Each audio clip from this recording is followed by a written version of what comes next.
요한복음 15장에 있는 말씀은 포도나무와 가지와 그에 합당한 열매에 대하여서 비교하여 가르쳐 주시는 그런 말씀의 내용입니다.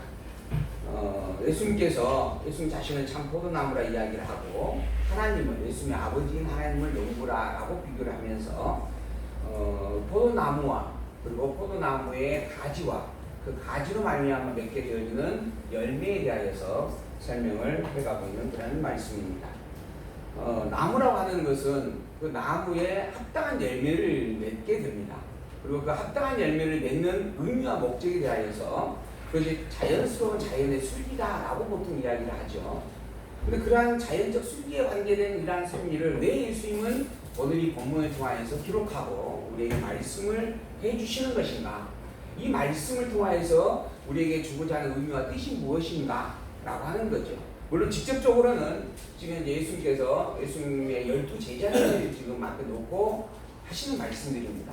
그리고 이제 이 말씀들이 무슨 의미가 있는지를 우리가 되새겨 봄으로 말미암아 오늘 이 시간 우리에게 적용되어지는 그러한 섭리를 또 헤아려 볼 수가 있는 것이죠.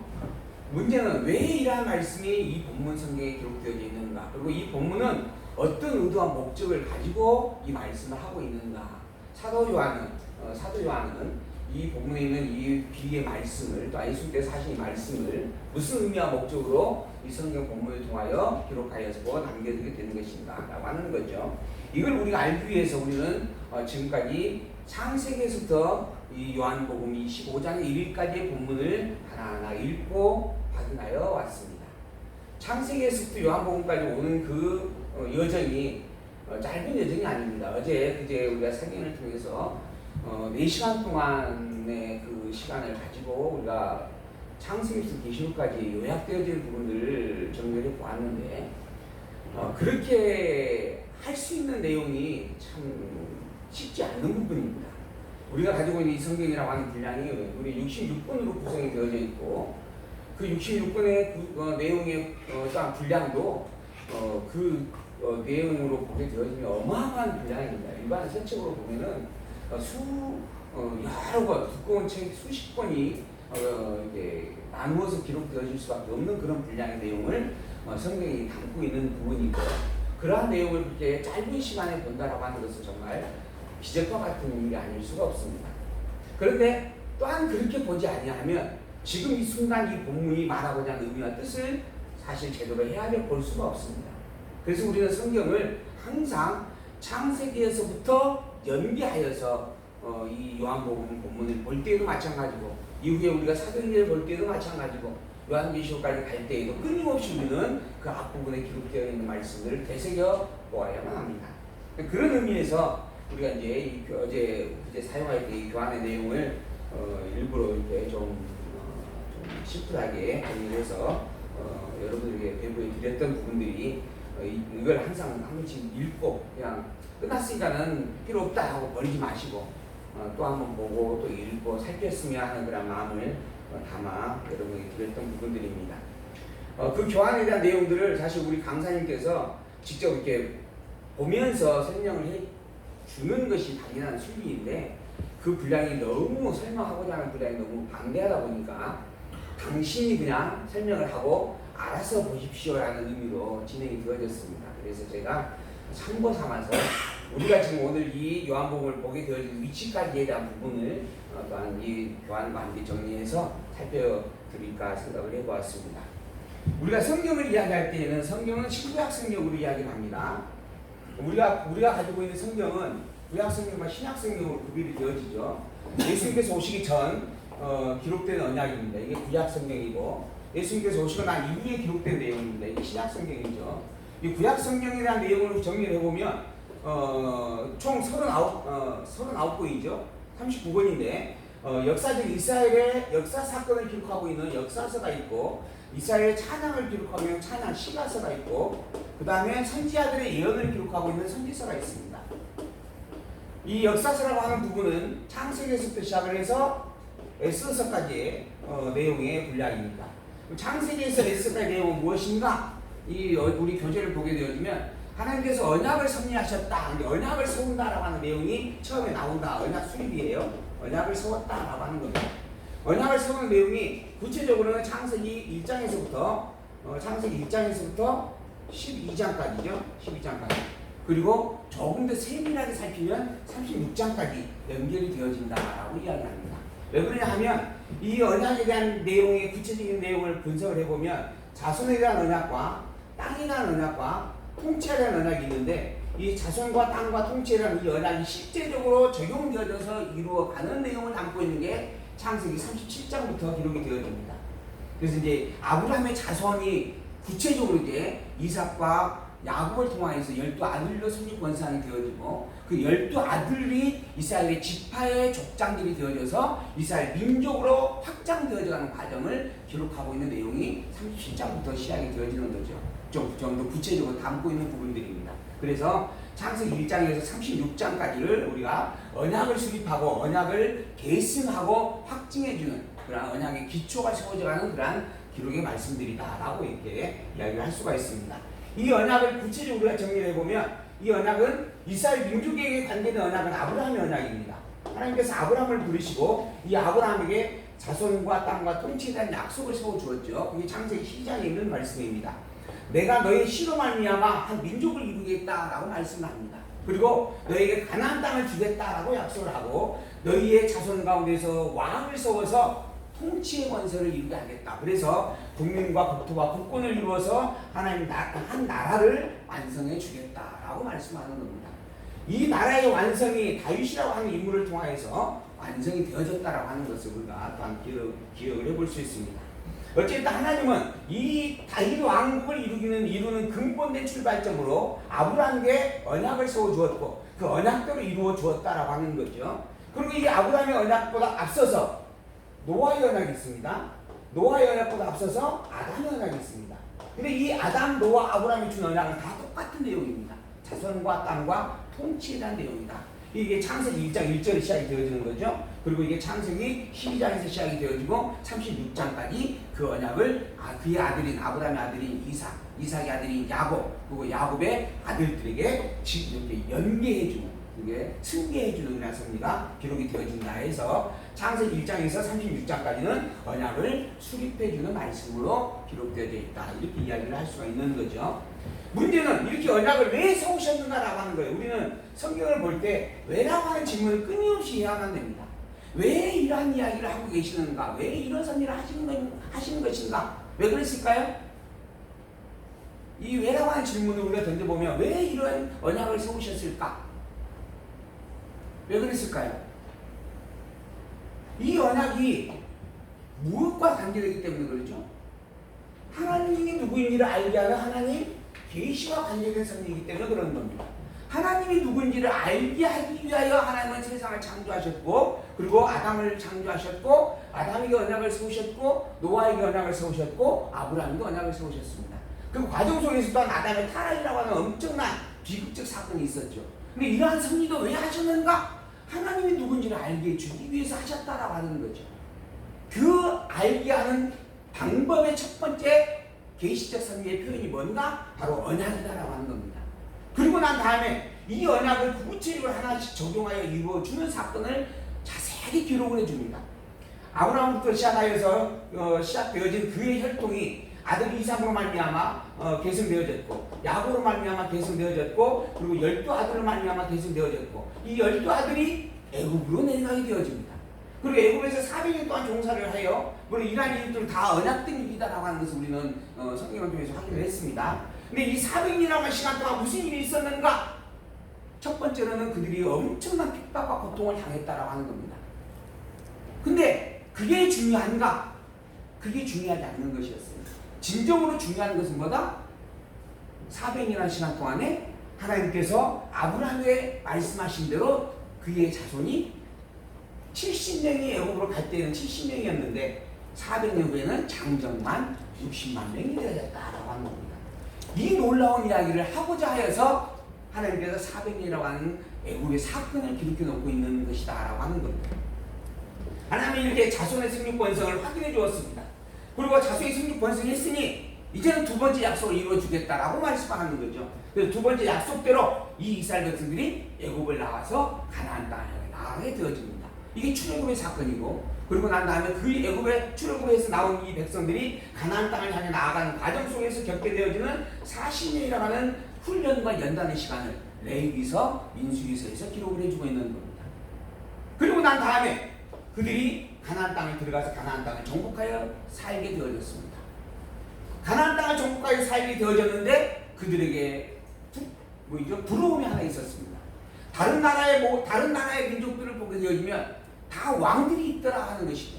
근데 자기 나라에는 왕이 없다라고 하는 겁니다. 그냥 12지파의 족장들이 각각 한 명씩 나타나서 다스리는 사사의 사건, 사사적 선비로 다스리는 일들이 있을 뿐 실제로 온 이스라엘 민족을 통치해줄 왕이 없었다라고 하는 거예요. 그래서 그들이 이제 왕을 구하게 되어지죠. 그 왕을 구할 때 하나님께서 처음에는 사울을 왕으로 주었지만은 하나님께서 진정으로 약속된 왕을 보내겠다라고 말씀하시고 그 약속된 왕 다윗을 왕으로 세워줍니다. 그리고 그 다윗을 향하여서 내 마음에 합당한 자다라고 표현하죠. 그러니까 곧 하나님 당신이 아브라함이 약속한 대로 통치자를 세우겠다라는 그 약속을 따라 임금으로 왕으로 세운 자가 다윗이었다라고 하는 겁니다. 그 근거가 뭔가? 왜 사울은 그러면 하나님 마음에 합당한 자가 아니고 다윗이 합당한 왕이라고 할 수 있는가? 근거가 뭔가? 뭐예요 근거가? 유다지파라고 하는 것입니다. 하나님께서 아브라함과 그의 아들들에게 아들 통하여서 12 아들을 낳게 하였는데 이 12아들을 이스라엘 지파의 우두머리가 되게 하셨습니다. 그리고 그 지파의 우두머리 된 그 12아들들에게 야곱을 통하여서 언약을 선포하게 되어지죠. 아브라함이 주었던 그 언약을 좀 더 구체적으로 12명에게 분배하여 확인시켜주는 사건이 있습니다. 그 내용들 가운데 하나님께서 유다지파를 지명하시고 유다지파에서 통치자의 권세가 있다라고 왕의 홀이 그곳에 있다라고 선포를 하는 거죠. 근데 사울은 유다지파가 아닙니다. 무슨 지파예요? 베냐민 지파예요. 다윗은 유다지파라고 하는 거죠. 이렇게 하나님께서는 당신께서 약속한 약속대로 왕도 세우시고 땅도 주시고 자손도 생육번성에 하여서 온전히 다윗의 통치의 나라 왕국을 완성시켜 주었다라고 하는 것이죠. 그리고 난 다음에 이 완성된 나라가 잘 가면 좋은데 나중에 다윗의 아들 솔로몬 시대에 둘로 나누어졌다라고 하죠. 성경에 기록된 내용인데 역사적인 사건이고 그래서 북쪽 이스라엘과 남쪽 유다라고 하는 두 나라로 구별이 되어집니다. 나누어지게 되어졌습니다. 이건 여로보암이 통치하게 되어졌고 여기는 솔로몬 아들 르호보암에 의해서 통치를 받게 되어졌다라고 하는 거죠. 그런데 하나님께서는 아브라함과 다윗의 자손으로 말미암아 한 나라를 세워주셨다라고 하는 부분, 아니 아브라함과 다윗을 통하여 아브라함의 자손으로 말미암아 다윗 왕국을 세워주었다라고 하는 부분과 더불어 이 다윗 왕국이 당신이 약속한 나라라고 하면서 분명하게 확증해지기 위하여 다윗 왕국의 혈통으로 계승되어지는 유다 지파의 나라만을 하나님 당신의 나라로 선포하게 되어집니다. 그리고 이 다윗 왕국의 왕조 혈통에서 벗어나진 이탈된 왕조, 이거 북쪽 이스라엘인데 이 이탈된 왕조를 결국은 721년에 우리 어디 강사님 722년이라고 이야기하셨죠? 722년, 721년 이게 겹쳐지는 부분입니다. 그래서 이제 보통은 이제 721년, 722년 이렇게 겸해서 쓰는데 721년에 아시리아라고 하는 나라를 통하여서 북쪽 이스라엘을 멸망시켜 버렸다라고 하는 거죠. 그리고 이어서 남쪽 유다를 609년부터 시작을 해서 587년까지 606년에서 587년까지 바벨론의 포로로 끌려가서 포로 생활을 하게 하였다라고 하는 것이죠. 아니 537년이죠. 537년까지. 그리고 587년에 솔로몬 성전이 무너지고 517년에 수르바벨 성전이 회복되어지고 이러한 이야기들이 기록되어 있는 게 이 역사서의 내용들입니다. 그 역사서의 내용이 바로 창세기에서부터 에스더까지 내용이다 하는 것이죠. 이스라엘 백성들이 이러한 역사적인 사건을 통하여서 하나님께서 말씀하시고자 하는 말씀의 힘이 뭔가? 내가 언약을 세웠다. 그리고 그 언약을 다 이루어 주었다 라고 하는 겁니다. 언약과 언약을 이루었다라고 하는 것이 구약성경 역사서의 가장 핵심적 내용이고 본질이다라고 이야기할 수 있는 거예요. 그리고 이 언약과 언약대로 이루었다라고 하는 것을 증거하는 이유가 뭔가? 내가 누구다? 하나님 당신이 누구다라고 하는 것을 알게 하려 하는 겁니다. 그럼 하나님이 대체 어떠한 존재인가? 하나님은 언약한 것을 언약한 대로 반드시 성취하시는 분이다. 언약대로 반드시 이루는 분이다. 곧 전능자다라고 하는 거죠. 전능자만이 이루어질 언약을 이루어질 내용들을 미리 언약으로 선포해 줄 수가 있습니다.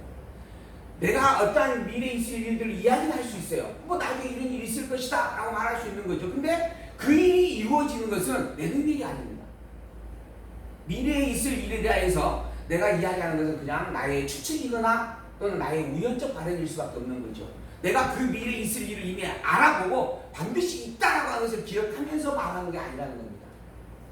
그걸 말할 수 있는 자는 이 모든 미래의 일을 다 직접 작정하시고 예정하시고 있게 하실 능력을 가진 자만이 가능한 겁니다. 곧 전능자만이 사실은 예언을 할 수가 있습니다. 근데 귀신의 영으로 말미암아 점을 쳐주고 그리고 뭐 장래에 있을 일에 대해서 이렇게 보여주고 예언을 해주는 그러한 무리들이 있죠. 그러한 그 무리들도 사실 자기들이 이야기한 내용들이 100% 다 맞는 일은 있을 수 없는 일입니다. 우리가 경험을 해보는 부분들이 있지만은 덜어 맞을 수도 있고 그러나 맞지 않는 일들로 비일비재한 부분들이 있습니다. 그 중에 한 개, 두 개가 맞다라고 하여서 우리가 그렇게 칭송을 하는 부분들이 있을 뿐인 거죠. 그 모든 언약하는 것이 다 이루어진다라고 하는 것은 오직 전능자에게만 가능한 일입니다. 곧 하나님만이 사실은 예언을 하고 언약할 수 있는 능력자다라고 하는 것이죠. 그래서 그 전능자의 신이 드러나는 일이에요. 언약과 언약대로 이루어졌다라고 하는 사건의 증거는 그분이 바로 전능자가 틀림없다라고 하는 증명입니다. 또한 그분이 모든 만물을 주관하는 주권자가 틀림없다, 즉 주인이 틀림없다라고 하는 이야기입니다. 당신이 당신의 모든 것들을 주관하는 주인의 능력을 가졌기 때문에 당당하게 이건 이렇게 될 것이다, 이건 저렇게 될 것이다. 또 실제로 그렇게 말하는 걸 다 이루어지게 하고 있는 거죠. 그래서 언약과 언약의 성취의 사건은 그분의 주권성을 증거해주는 말씀입니다. 그리고 또한 그분이 영원불변의 신실자다, 즉 약속하신 것을 반드시 이루는 분이시다라고 하는 것에 대한 이야기입니다. 그래서 전능자의 주권자의 신실자, 또한 더불어 영원하신 분, 그분만이 가능한 일이다라고 하는 거죠. 그 전능자의 주권자의 신실자의 영원하심을 입증하여 확증시켜주는 증거의 사건들이 바로 역사서입니다. 그 역사의 내용은 그래서 언약을 세우시는 사건, 언약대로 이루어주는 사건이다라고 말할 수 있는 것이고 성경의 내용이 그걸 증거해내고 있는 것입니다. 그게 역사서의 특징이죠. 그리고 난 다음에 그런 여호와이신 하나님의 전능하심을 찬양하고 주권자이심을 찬양하고 영원자이심을 찬양하고 신실자이심을 찬양하는데요. 그게 욥기서에서부터 시작한 시가서의 내용입니다. 욥기서는 하나님은 전능자이십니다. 인간의 생사화복을 주관하는 주인 되시는 분입니다. 주신 이도 하나님이시요 취하시는 이도 하나님이십니다 라고 고백하는 겁니다. 내 능력으로 내 뜻대로 무엇도 가진 것이 아무것도 없으며 오직 그 모든 것들의 주인은 하나님이십니다 라고 말하는 거죠. 그래서 욥의 고백이 오직 하나님은 전능하신 분입니다 라고 하는 찬양의 내용입니다. 그리고 그 하나님이 창세 때부터 이미 시작하여서 복을 선포하시고 저주를 선포하셨다라고 하는 거죠. 복과 저주. 이미 창세된 영혼 안에서 예정하셨는데 그 작정과 예정이 복과 저주로 드러나게 되어지는 게 세상의 피조습니다라고 하는 겁니다. 그래서 복 있는 사람은 악인의 길을 쫓지 아니하고 죄인의 길을 서지 아니한다라고 시작을 하는 것이 시편 1편의 말씀입니다. 어제 강사님도 그 이야기를 하셨죠. 시편 1편의 말씀. 이 복이라고 하는 부분과 더불어서 악인이다라고 하는 부분으로 철저히 구별되어져서 이 세계는 시작이 되어졌다라고 하는 것이죠. 그리고 복 있는 자는 절대 악인과 섞여질 수가 없다라고 하는 겁니다. 또한 더불어서 반대로 말하면 악인이 복을 받을 수도 없다라고 하는 것이죠. 이 모든 것들이 창세년 영혼 안에서 작정하시고 예정하신 하나님의 뜻이다라고 하는 겁니다. 이걸 우리는 작정론이요 예정론이다라고 이야기를 하죠. 그러다 보면 이제 그러면은 악인이 복을 받을 수 없고 또한 의인이 또한 악인이 될 수 없다라고 한다면 그러면 복을 받은 자로서 성도가 여기가 실수하고 범죄하고 죄지어도 되는 것이냐? 이건 어떻게 이해해야 되느냐라는 이제 또 질문과 의아심이 생기게 되어지죠. 이런 부분들은 여러분들이 이제 고민을 해보셔야 될 부분들입니다. 일단 저는 성경에 대한 부분을 가지고 오늘 본문이 요한복음을 가야 되기 때문에 일단 요 질문들은 문제거리로 제가 이야기만 드리고 진행을 합니다. 나중에 조금 이따가 휴식하실 때 그건 사적으로 사석에서 이야기 나눠보시기 바랍니다. 어쨌든 이렇게 복 있는 자와 악인을 선포하면서 하나님은 정말 모든 것들을 언약하고 언약한 대로 반드시 이루어주시는 신실한 분이시다. 이게 시편의 주제입니다. 그리고 난 다음에 잠언서, 솔로몬이 자기 아들을 향하여서 내가 인생을 살아보았는데 내가 하고 싶은 걸 다 해봤고 왕의 권세로, 사실 그 왕의 권세도 솔로몬의 권세가 아니었어요. 다윗이 정말 자기의 삶 전부를 희생하면서 다듬어 놓았던 왕권이었습니다. 그래서 다윗 때 모든 주변의 나라들이 다 정복되었어요. 그리고 주변의 나라들이 다 다윗 왕의 권세에 놀라서 종을 바쳤던 겁니다. 그러한 아버지의 권세를 그대로 받아서 누린 게 솔로몬입니다. 그래서 다윗은 평생을 칼에 피를 묻히며 살았다라고 하는데 솔로몬은 단 한 번도 피를 묻힌 적이 없다라고 이야기합니다. 물론 전쟁이 덜어 있었어요. 근데 일단 전체적인 구도로 보게 되어지면 솔로몬은 너무너무 평화로운 삶을 살았고 다윗은 일생을 시련과 고통과 전쟁 속에서 살았다라고 하는 거죠. 그래서 다윗이 소망을 품었어요. 내가 내 집이 너무 거창하고 아름다운데 누구의 집을 짓고 싶다고요? 하나님의 집을 짓고 싶습니다. 그때 하나님이 뭐라 그래요? 너는 안 된다. 왜? 너의 손에는 피가 묻어있기 때문이다 하는 거예요. 그래서 너희 아들일 때에 내가 성전을 짓도록 할 것이다 라고 말씀하는 거예요. 그 정도로 엄청난 희생과 고통을 다윗은 경험을 하며 살았습니다. 그리고 그걸 그대로 물려받아서 솔로몬은 부귀영화를 누리는 것이죠. 그 솔로몬은 자기의 모든 걸 하고 싶은 걸 다 해보았습니다. 그런데 결국 인생의 말년이 되어져서 내가 나의 모든 것들을 내 뜻대로 되어질 것으로 여기며 살아보았는데 실상 내 뜻대로 되는 것이 아무것도 없더라. 정말 모든 삶이 내 원대로 된 게 아무것도 없고 오직 하나님께서 주관하여 이끄신 섭리더라라고 하는 겁니다. 그래서 정말 인생의 주권자는 인간이 아니고 내가 아니고 하나님이시더라라고 이야기합니다. 그걸 그 아들에게 선포해 주는 말씀. 이게 잠언서예요, 잠언서. 그 잠언서의 주제가 뭔가? 인생의 주인은 하나님이시더라. 그러니 그 여호와를 알며 여호와를 경외하는 게, 하나님을 알며 그 여호와의 거룩하심을 깨달아 알고 그것을 기억하고 경외하는 자가 지혜자이고 명철한 자다라고 선포해 주는 거죠. 그리고 난 다음에 그런 하나님이 영원자이시다, 영원하신 분이기에 이게 가능하다라고 찬양을 하는 게 전도서의 내용이다라고 하는 겁니다. 해 아래 모든 것들은 다 창조된 것들입니다. 그래서 그것은 근본이 아니다. 오직 근본된 자는 창조주인 하나님밖에 없다라고 하는 거죠. 그러한 찬양의 노래를 불렀습니다. 그러한 전능자의 주권자요 영원불변의 신실하신 그 하나님이 누구의 하나님이다? 유다 이스라엘 백성들의 하나님이다. 그 이스라엘 백성들이 어마어마한 사랑을 붙잡고 사는 자들이다. 받고 누리며 사는 자들이다. 그게 아가서의 찬양입니다. 그래서 어제 그 강사님도 목사님도 아가서는 연애 편지 쓸 때 인용할 수 있는 내용이 아니다 분명히 이야기하잖아요. 이거는 하나님과 그 백성들의 사랑의 관계를 표현하고 있는 아주 진수 중의 진수다라고 이야기하는 것입니다. 사실 솔로몬이 술람의 여인을 사랑을 합니다. 근데 술람의 여인이 얼마나 못생겼는가, 얼굴이 못생겼다라고 하는 분보다는 표현적으로 보게 되면 벽옥 같은 얼굴이 아니었어요. 피부가 아니었어요. 그리고 거무잡잡한 피부였다라고 이야기를 하죠. 그리고 그렇게 되어진 이유가 뭐냐 하면 오라비가 있었는데 오라비들은 놀러 다닙니다. 그리고 대신 이 술람의 여인을 밖으로 보내서 농사를 짓게 하죠. 포도밭을 치게 하고 양들을 치게 하고. 그래서 밖에서 일을 하다 보니까 햇빛에 쬐이다 보니까 얼굴이 타고 시커매질 수밖에 없잖아요. 그런 얼굴을 가지고 있는 여인이었다라고 하는 겁니다. 근데 신랑이 신부를 구하기 위해서 나타났습니다. 그리고 여기에 질비하게 예쁜 처자들이 신부가 되기 위해서 피택받기 위해서 줄을 서 있습니다. 그 외지는 곳에 혼자 있는데, 홀로 서 있는데, 근데 그 신랑 될 자가 지나가면서 다른 그 아름다운 여인들을 다 마다하고 그 신랑 여인을 자기의 아내로 삼겠다, 신부로 삼겠다라고 선포를 했다라고 하는 거예요. 그걸로 말미암아 얼마나 놀랍고 큰 기쁨을 맛보게 되어지는지 그걸 노래하고 있는 게 아가서의 노래입니다.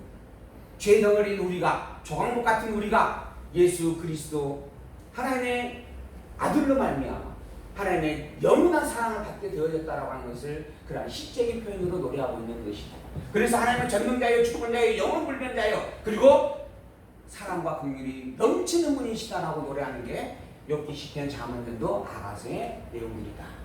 그런 하나님이 구체적으로 왜 이러한 섭리를 하셨는가라고 하는 것을 가르쳐 주시는 말씀이 선지자들의 말씀이다라고 하는 겁니다.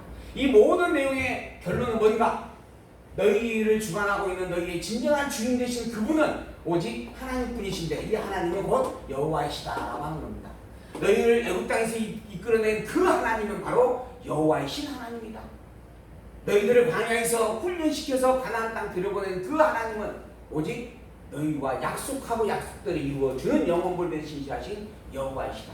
내가 전능자로는 그 열정이 나타나서 증거했지만 이제 너희들에게는 여호와로 내가 너희들에게 나를 가르쳐주겠다 라고 하면서 당신의 여호와 되심을 선포하는 말씀들입니다. 그게 구약성경이에요.